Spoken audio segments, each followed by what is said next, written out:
What is going on, gunfighters? Welcome to Gunfighter Life, the podcast where we talk about gunfighting with God at the center and real-world, first-hand experience. Today we're going to be talking about some of the most popular loadouts for the apocalypse, the end of the world, at least as we know it. The AR, the AK, the 1022. May even talk about the crossbow. I was reading my Bible. I hopefully read my Bible several times a day. But one of the last sessions I was reading the speech where Jesus talks about the end of the world, and I had a little X times 5 in that one little speech where Jesus says to watch. And in watching, I think these thought experiments are useful. So maybe this will be a useful thought experiment today for us. Before I get into the main topic or even the bio, one of the patrons graciously stepped up and offered up a very nice knife to be raffled off for any new patron who enters this month to be eligible to get, provided they're old enough and live in the U.S. If you thought about becoming a patron, this month might be a good month to do that. You can check it out on the Patreon page. Some of the stuff on the Patreon page is just for patrons, obviously, but a lot of it you can just look at. You don't have to be a patron, and that knife is on there, as is a lot of other stuff, pictures, past hunts, things like that. So you might want to go check that out. There should be a link in the show notes, or you can get there via goodshepherdtraining.com. With that, I will plug in the bio. If you want to skip it, heard it before, don't care who's talking to you, then you can skip around 3 minutes and 45 seconds, and that'll bring you into the main body, or pretty close. Who am I? A question we should all ask ourselves. I am, first and foremost, a servant of God, made in His very own image, a follower of Jesus Christ, a simple man called by God to the Great Commission to share the good news of Jesus Christ. Next, a little bit about my background and what God has allowed me to do and blessed me to do in life. Grew up what most would consider very poor in the backwoods of the southeastern and mid-Atlantic United States, hunting and fishing. Joined the Marine Corps at 17. Did a couple of combat tours in Iraq. So a decorated Marine Corps combat veteran. Infantry assaultman. After the combat tours, I was an urban warfare instructor for the United States Marine Corps under Mojave Viper. I also served in the U.S. Army, both full-time and part-time National Guard. Also a veteran of law enforcement. I served with LAPD. I was a sworn peace officer, a cop for LAPD. I worked regular patrol assignments and more specialized assignments. One of those more specialized assignments was warrant service, fugitive recovery. Also had some other law enforcement roles. I am an FBI certified firearms instructor and been certified by another 3-letter government agency in a lot of firearms and training things. I've also been a private contractor, worked in the private sector, pertaining to tactics and gunfighting and protecting America from enemies foreign and domestic. I served as the commander of a tactical team to stop active shooters in a large metropolitan area. That was our primary mission, to stop active shooters, which sadly are a thing in America today. I've also been blessed to do quite a bit of competition shooting. Started my first formal competitions even before joining the Marine Corps at 17. I had won more shooting competitions than I can remember. I have competed in all manner of disciplines in shooting. I've been blessed to be a state rifle and pistol champion, West Coast regional champion. Like I said, been blessed to win more shooting competitions than I can remember. Mentioned hunting. I've hunted to put meat on the table starting when I was a child. I've also been a professional big game hunter and guide, hunting and slaying all manner of beast. And I don't apologize for that.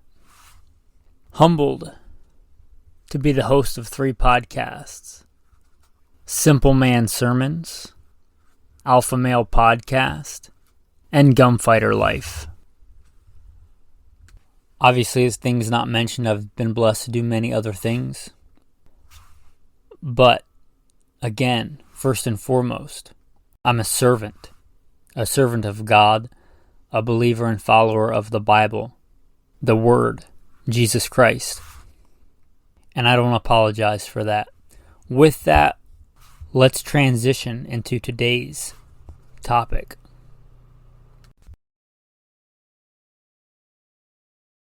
So as you might imagine, most of my adult life being a professional gunfighter, by God's grace making my way in this world of the Bible and a gun one way or another, by God's grace, I come in contact with a lot of other people in the gun world and the gun industry, survivalists, preppers, whatever you want to call us. I make no apologies for wanting to survive. I will often ask, okay, it's the end of the world as we know it, or some version hereof. You got to grab a gun and head out the door. You get your one long gun. You've graded to where you have to bug out on foot. You got your one long gun. There's all kinds of discussion on handguns for this. We might get into a little bit of handgun, but today we're going to stick with the primary arm, the long gun. And a lot of these themes occur over and over again. I didn't keep like a tally mark for the last, 30 years going over this. But some of the most popular answers, I think we're going to discuss those today, the pros and the cons. So if you haven't thought about it or already decided or are trying to decide, maybe this will help you. Or maybe it'll just be a fun thought experiment for you. The number one answer probably is, no surprise, the number one answer is, I'm going to grab my AR-15 and head for the hills, or some version thereof. Some version of the AR-15 M forgery makes models. That should be no surprise because I believe it probably is the most common and most popular long gun in the United States. If you count the AR-15 as like one model, and I know it's not, if you consider that M16, M4, the AR-15 as it's colloquially known here in America, that's probably the most popular answer because it's the most popular rifle. So people think that it must be the best choice because it's the most popular. The good about this, well, if you picture the end of the world as we know it like a Mad Max scenario with mutant biker gangs or where it's literally just mostly a battlefield, then yeah, it makes sense to get one of the most common and most prominent and useful battlefield weapons around the world. We've been using the AR-15 for a long time. It just recently got the nod to get replaced. But it's been decades and decades. But it makes sense if you picture the end of the world as like a giant battlefield and you're going to be in gunfights all the time, then it would make sense for the AR-15. If you want to pick it, more power to you. Let's talk about some of the cons. It is not very forgiving of neglect. It needs to be cleaned and maintained to a higher degree than some of the other guns on this list. Also, it does have a lot of fine, small moving parts and pieces. Now, over the generations and decades, a lot of those bugs have been worked out, and they rarely have problems, but those little small pieces do exist. You'll lose the cotter pin on your bolt. It's really tiny when you're cleaning it out in the desert and have to make one out of a clothespin. And you'll quickly figure that out. There's also that old adage of they go to the bathroom where they eat, meaning that hot, dirty gas that gets cycled down the barrel and down the gas tube gets dumped right back in the bolt in the operating system. I'm not saying ARs aren't reliable, I'm just saying that's something to consider. Another one is the 5.56 NATO. And people that go down this road, if they're really knowledgeable, they'll bring up the fact that, police use this round or military uses this round, at least for now. And so they're going to be picking up tons of ammo from battlefield pickups or whatever you want to call it. And that might be an advantage to this. One of the big disadvantages is that round is not the best stopping round.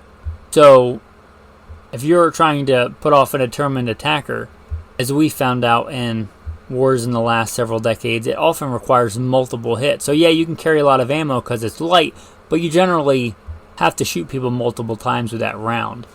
It is not and has never been known for being the most effective round. And it's a very high velocity, and it was originally a varmint round. It means it's designed to really do a lot of damage on small critters. Which sounds cool if you're prairie dog hunting. It is cool if you're prairie dog hunting, but not if you're trying to shoot small game to eat. What happens when you shoot a mourning dove with a 5.56? What happens when you shoot, or try to go duck hunting or goose hunting with a 5.56? So it's a poor hunting choice, and I know a lot of people will say people deer hunt with ARs and the 5.56 all the time or the 2.23 all the time. And while that may be true, you're usually doing that with very specialized rounds like your 77 grain or your 64 grain soft point rounds or something like that. Something specifically designed to turn that round that's not generally suitable into a suitable deer round. And I would argue if you're having this gun for the end of the world, you probably don't have your mags loaded with that super high-end premium hunting ammo. And it's probably not going to shoot in the same place if you're planning on battlefield pickups. So the ability to hunt medium game kind of goes out the window if you're planning on using the most common ammo, 55 grain ball or 62 grain armor piercing. And although those rounds are certainly still capable of killing a deer, they're not very good for it. So those are some of the cons if you decide to step out on a post-apocalyptic battlefield and your one gun that you're grabbing for the apocalypse is the AR-15. Let's talk about its all-time rival, its nemesis. And a lot of guys pick this one, the AK-47.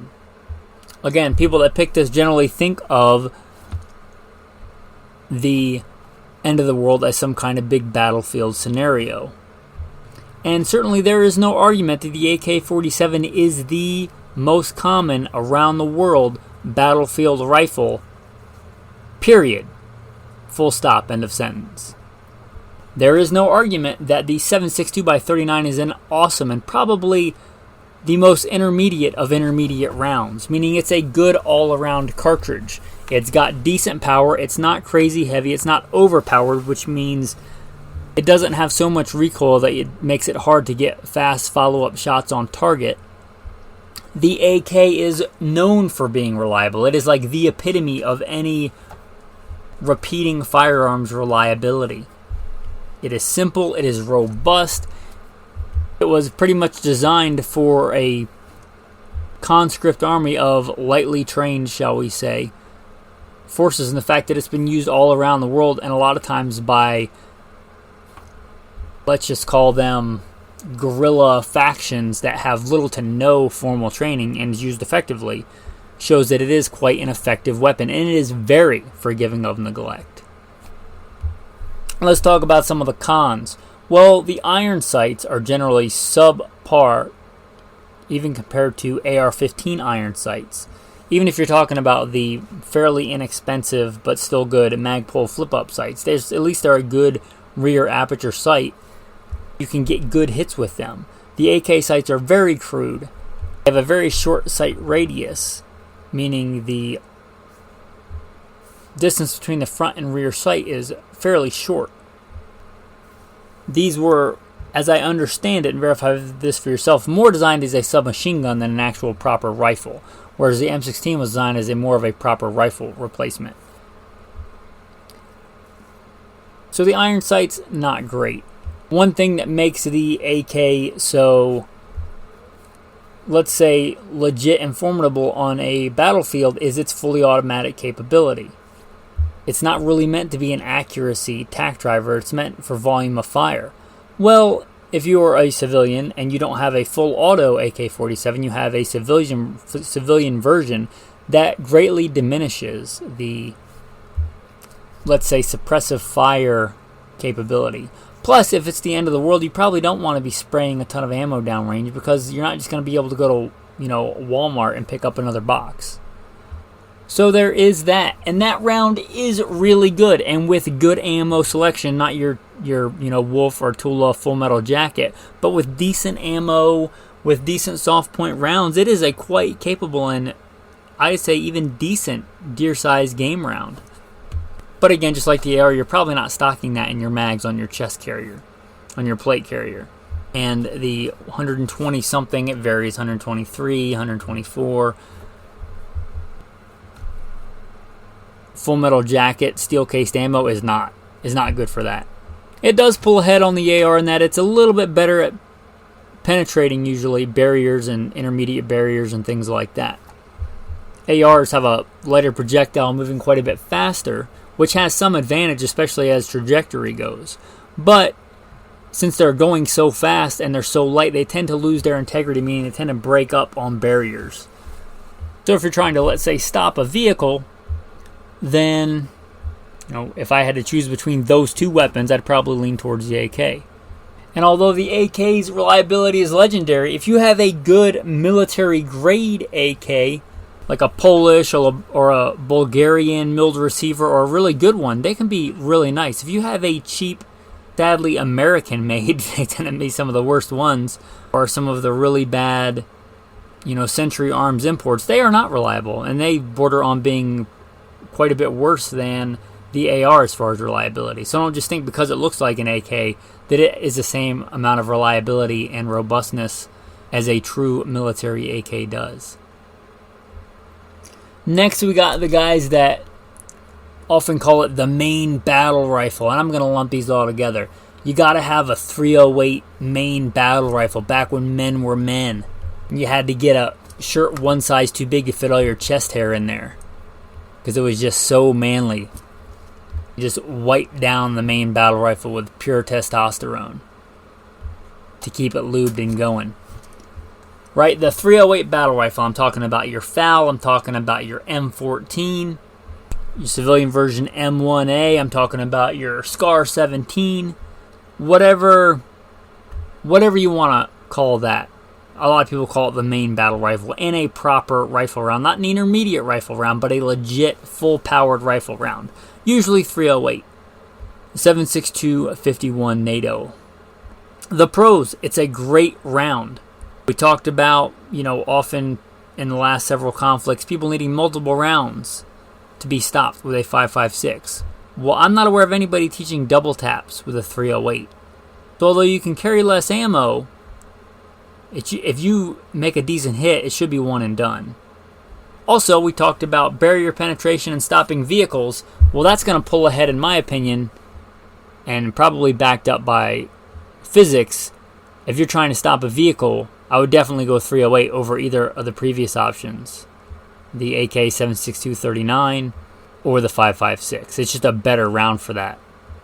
Also, it's better at distance. It has more energy to start with, and it holds that energy well, and it, compared to like a 338 Lapua, but compared to most battlefield implements, the 308 holds its energy well. So if you plan on being that designated marksman and taking those long shots, it has that capability. It's definitely a lot better at distance.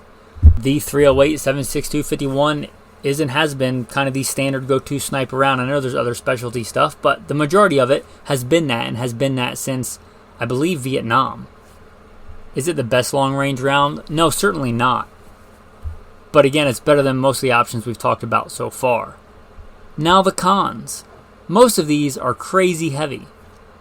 So if you have trouble running a mile now and you think you're going to strap on your main battle rifle with your chest rig and your body armor into the apocalypse, again, and you can't run a mile right now without any of that stuff, let's hope that your version of the apocalypse does not involve stairs or rough terrain. Because if it does, you might want to get in much better physical condition or go with a different option.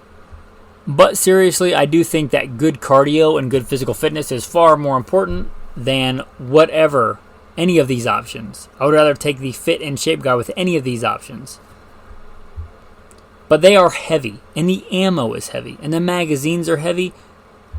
It's a heavy system. That's, I believe, the big driving factor why we went in Vietnam mid-conflict, or maybe not mid-conflict, but early conflict, in the middle of a conflict.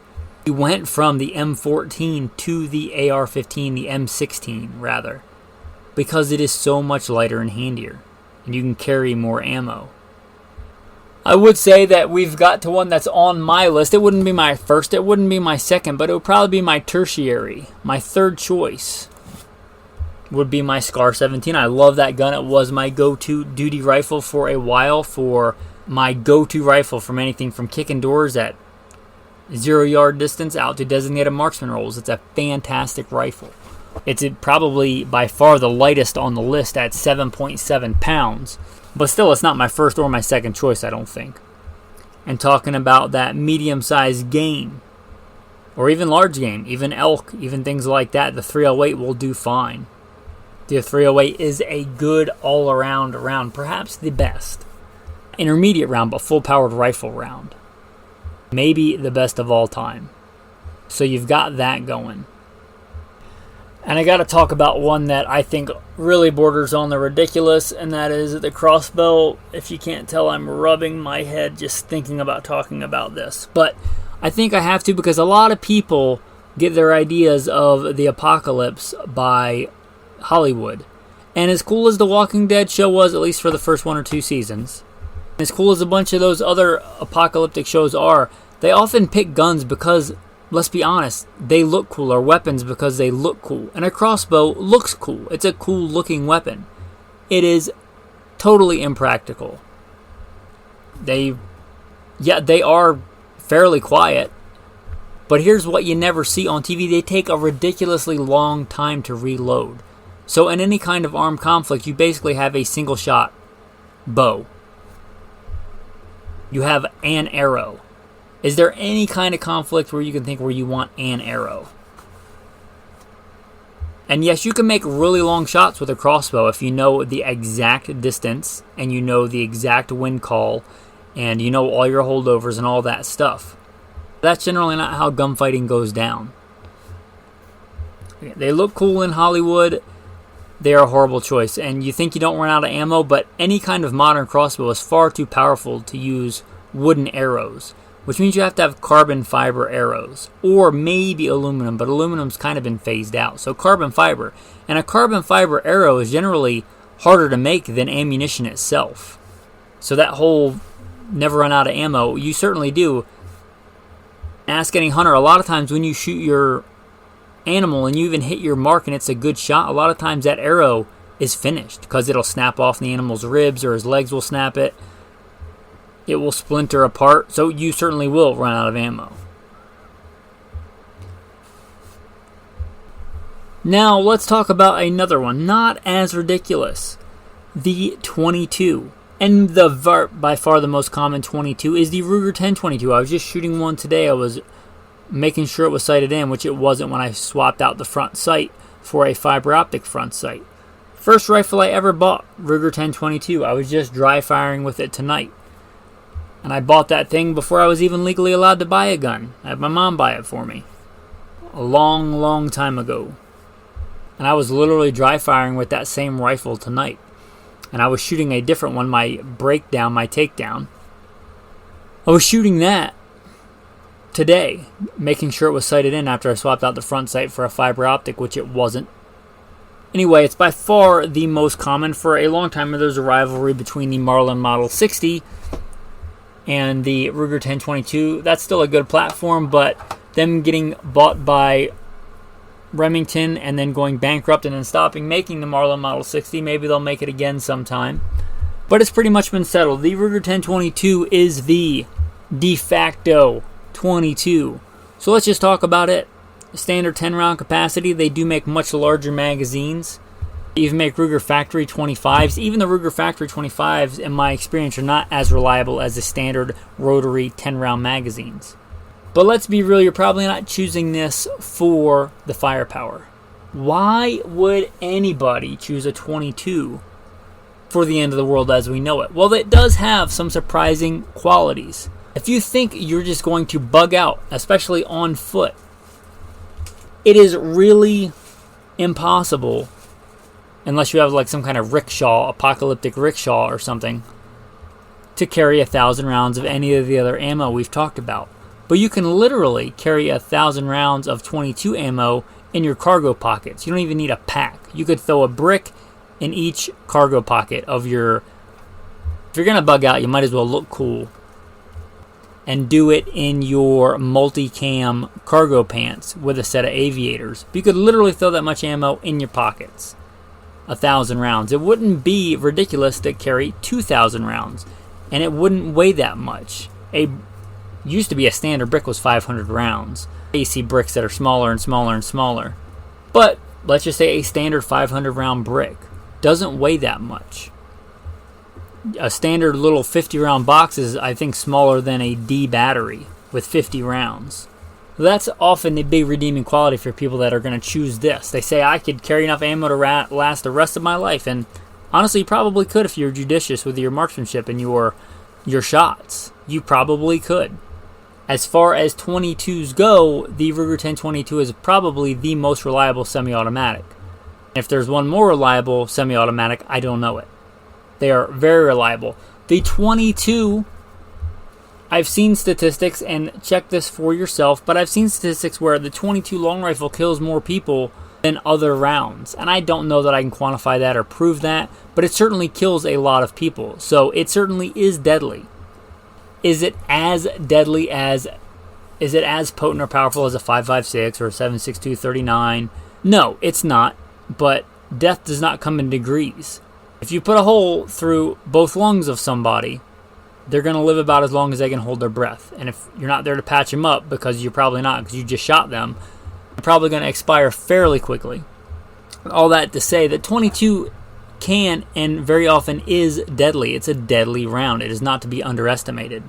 Also, it's much quieter, even without a silencer, without a suppressor, even with normal rounds. It's quite a bit quieter than your AR is going to be, than your AK is going to be, than your battle rifle is going to be. And in certain situations, that can be quite helpful.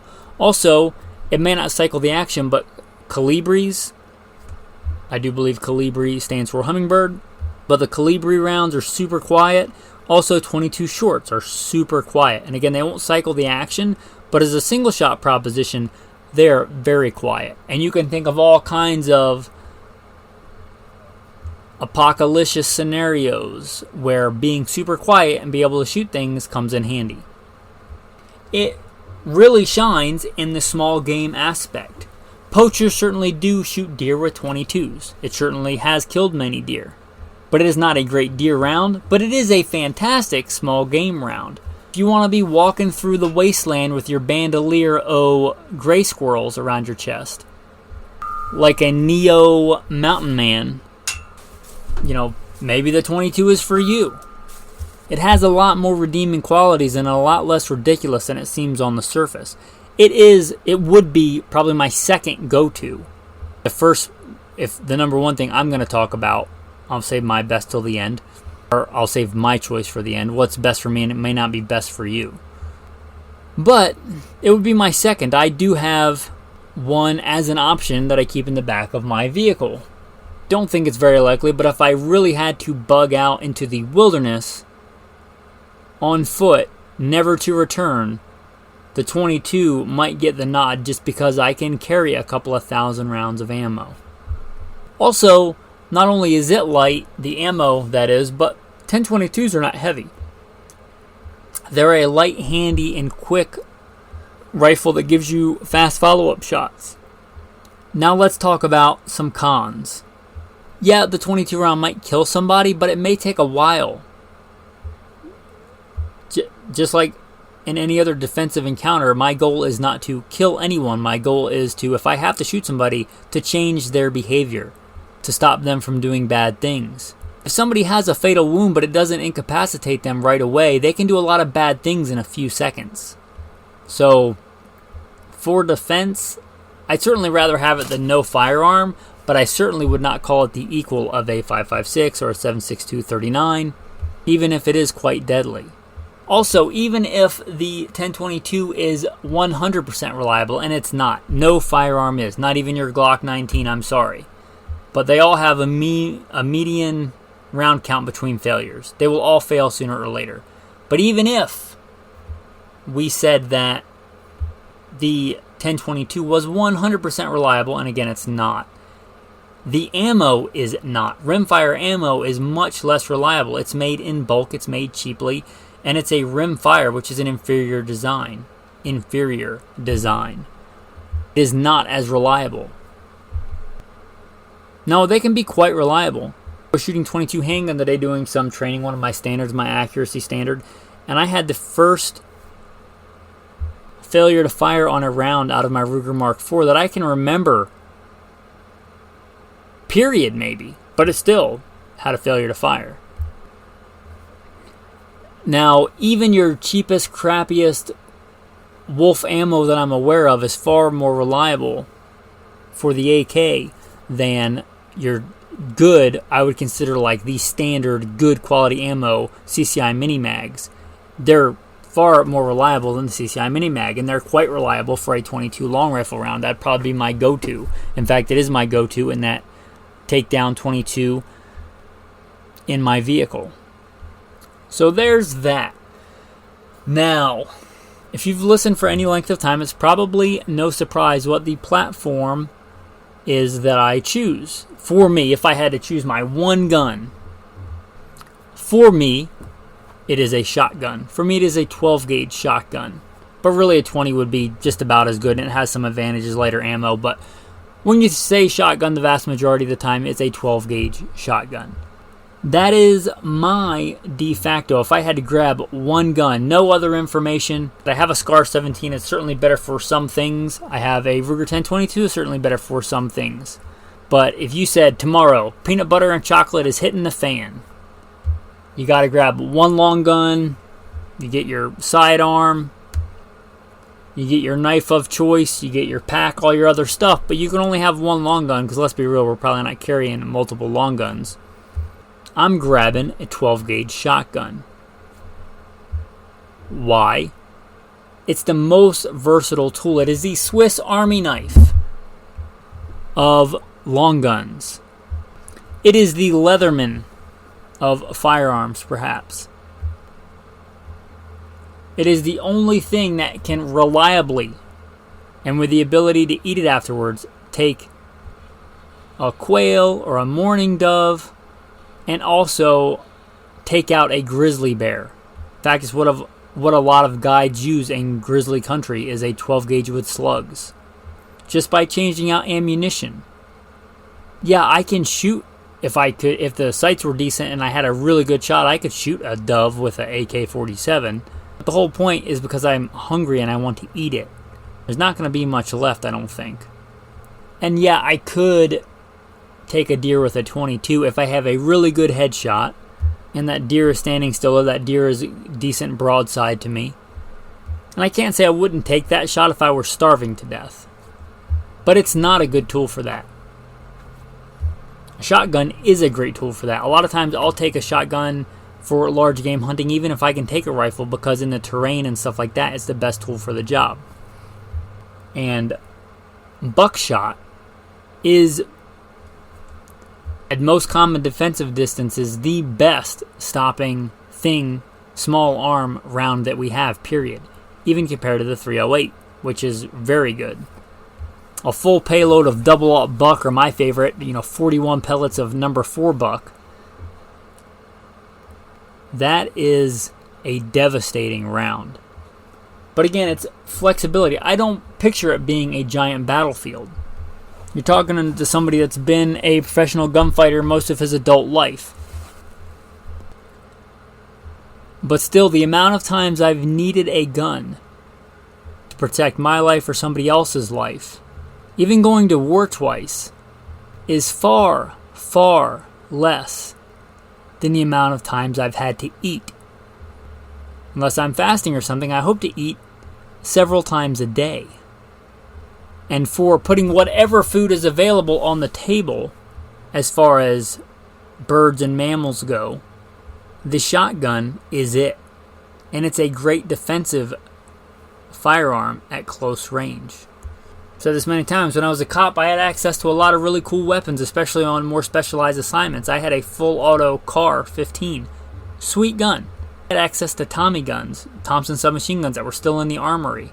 And all kinds of cool guns. You know what I took I was clearing a house and wanted to come out alive on the other side, 12-gauge shotgun with slugs and buckshot. Because I didn't care. I don't even think Instagram wasn't even a thing then. I didn't care what was cool and memey and what looked cool and what was fun to shoot. I cared what was going to keep me breathing, the best likelihood to keep me breathing on the other side of that house, and that's a 12-gauge shotgun. I think if we're being realistic and moving away from the Hollywood scenarios to plausible scenarios for me, no, it's not my favorite gun. It's not my favorite gun to shoot. It's not even the gun that I train with the most. I train with a handgun the most because it's the hardest gun to master and because it's the gun that I have on me all the time. The shotgun is the most versatile small arm, period. Full stop.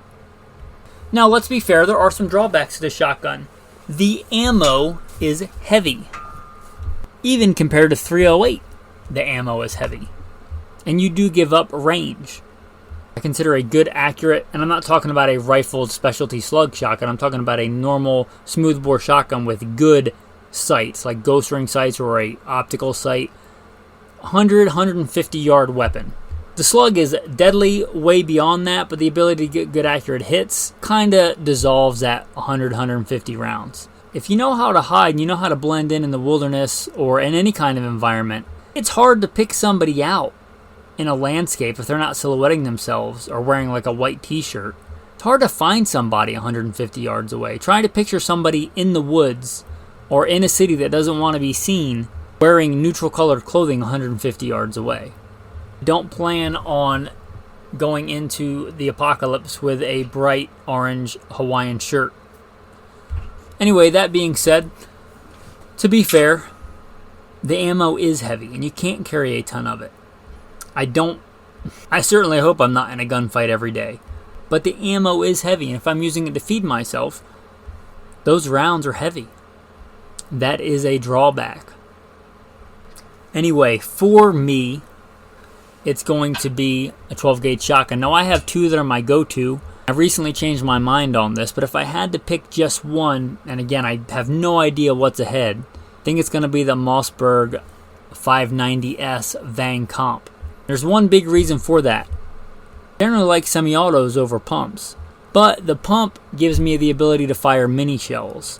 The 590S specifically lets me switch between full-powered, even Magnum 3-inch shells and a mini shell, back and forth, back and forth. The mini shells are quite a bit lighter and smaller and handier, so if I have to carry stuff on foot, I can carry more. If I am shooting a mourning dove or a quail, a mini shell is going to be just fine. I need to carry the extra weight and waste the extra lead shooting a dove. And I'm not going to be trying to be sporting in the apocalypse. I'm going to wait for that dove to land and shoot. I'm not going to be trying to shoot, geese out of the air. Sneak up on them when they're in the pond or in a ditch. Anyway, that is my choice. I would love to hear what yours is, or why you think I'm wrong and the AR-15 is the best, or any of that. You can contact me via goodshepherdtraining.com. If you want to become a patron, those guys can chat with me all the time, and they do quite frequently.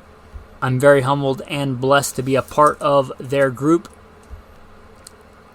And again, if you want to join this month, one of the patrons graciously agreed to give away a K-Bar folding hunter knife. Plus, you get a lot of really cool insider content. If you like gun chat, which I assume you do because you're listening to this, we chat about that kind of stuff all the time. We're just talking about today because I was thinking about it when I was reciting in my 1022 what their go-to 22 long rifle ammo was. If those kind of things seem interesting to you, and you want to support the podcast, I hope you'll consider becoming a patron. Again, there should be a link in the show notes. If you like this episode specifically, let me know and maybe we'll do an addendum talking about go-to sidearms, go-to knives, maybe even go-to boots. We chatted about that today in the chat, in the Patreon chat. Anyway, with that, I want to say thanks for listening. Now on to the tactical tip of the day. We talk about bugging out. If you have never had the, let's just be nice and say, the opportunity to carry packs long distances on foot, you're picking a bag or you've picked a bag, make sure you have one with a waist strap. If you don't know, when you're hiking a heavy pack long distance, You do not want that weight on your shoulders. You want that weight mostly on your waist and distributed. Maybe a little bit on your shoulders, but mostly on your waist. So make sure you have not just one with a strap of some kind, but a legit, good, padded waist that rides on your hips so that you can hike and distribute that weight on your hips instead of on your back. But make sure your go-to bag has a good waist belt on it. And if you've never done this and hiked heavy packs long distances, packing a ruck is kind of an art in and of itself. Heavy stuff close to your back and usually higher up. There are exceptions, stuff you need to get to quickly, tourniquets, whatever, but generally lighter stuff on the bottom and or away from your body. But think about that when you're packing your pack. That is your tactical tip of the day. Hopefully the most important part for you, the tactical verse of the day. Proverbs 21. A horse is made ready for the day of battle, but victory rests with the Lord. Like we started out with the scripture, Jesus says many times, watch and be ready for the end times. Watch and be ready. Watch. Preparation is on you. God provides and Jesus saves, but it's still your place to prepare. God saved Noah and brought him through the flood. God saved a tiny remnant who obeyed him. But they still had to build the ark. They still had to prepare. He didn't build it for them. Noah had to do that. He had to be prepared. You likewise. Watch, be ready, be prepared, and have a blessed day.